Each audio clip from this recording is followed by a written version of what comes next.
হোশগ্যালদিন is be with me. Hi guys, আজকে দেখাবো দীঘার জগন্নাথ ধাম। আর সেখানে কিছুদিন আগেই আমরা ঘুরতে গেছিলাম মহিলা মহলের সকলে মিলে উইথ আওয়ার কিডস। আর এই যে মন্দিরটার মধ্যে আমরা এখন এন্টার করছি 6 নম্বর গেট দিয়ে। সেদিনকে ছিল বেশ একটা বৃষ্টি বৃষ্টি ওয়েদার, কিন্তু সেভাবে বৃষ্টি হয়নি, কিন্তু মেঘলা ছিল। আর পরিবেশটা ছিল একদম ঠান্ডা শান্তশিষ্ট।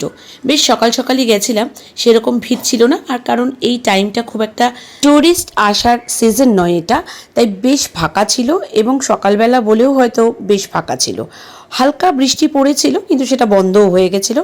চারিদিকের এত সুন্দর আর্কিটেকচার দেখে মনটা মুগ্ধ হয়ে গেল। এক তো সকালবেলা, দ্বিতীয়ত সুন্দর ওয়েদার, আর তৃতীয়ত সব মনের মানুষদের সাথে। এটা যে কি উপরি পাওনা ছিল তার বলে বোঝাবার মতো নয়। চারিদিকে ছোট ছোট সরোবর করেছে, তাতে রয়েছে জলপদ্মের গাছ। পদ্ম ফুল তখনও ফোটেনি সেভাবে, কিন্তু দেখতে দারুণ লাগছে। পদ্ম ফুল ফুটলে আরও আরও ভালো লাগবে। সমতলভাবে সিঁড়িগুলো এত সুন্দর করে বানানো হয়েছে যে এখানে কোনো বয়স্ক মানুষ বা যাদের পায়ের অসুবিধা আছে তারাও খুব ইজিলি উঠতে পারবে। পুরো মন্দিরটা খুব পরিষ্কার, নিট অ্যান্ড ক্লিন, নিকোনো। অনেকগুলো গেট আছে, বেরোবার আর ঢোকার প্রত্যেক জায়গায় সুবিধা আছে।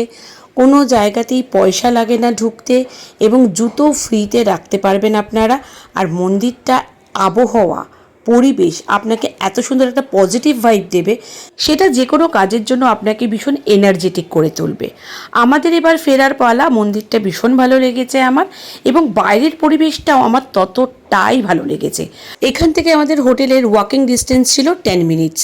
ওয়েদারটা ভালো ছিল, তাই সবাই মিলে ঠিক করলাম হেঁটেই যাব। ছোট ছোট এই সরোবরগুলোতে দেখলাম ওই পাশটা বসার কিছু জায়গা করেছে, এবং প্রত্যেকটা জায়গায় পদ্ম, ওয়াটার লিলি গাছ ভরে রয়েছে চারিদিকে। দেখে না চোখেরও শান্তি। সবুজ, তার মধ্যে কিছু সাদা গোলাপি ফুল। এই ফুলগুলো তো আমি ওয়াটার লিলি বলেই জানি। আপনারা কি জানেন অবশ্যই কমেন্ট করে জানাবেন। আমাদের এবারে চললো টি ব্রেক। আমরা প্রত্যেকেই যে যার মতো দুধ চা আর লাল চা নিলাম। আর সুন্দর মাটির ভাঁড়গুলো এত কারুকার্য করা যে ওটা দেখেই আমার মনটা ভরে গেল। তবে হ্যাঁ, জগন্নাথ দেবের আমরা দর্শন পাইনি, কারণ তখন ছিল ওনার জ্বর। সুন্দর একটা দিন কাটালাম।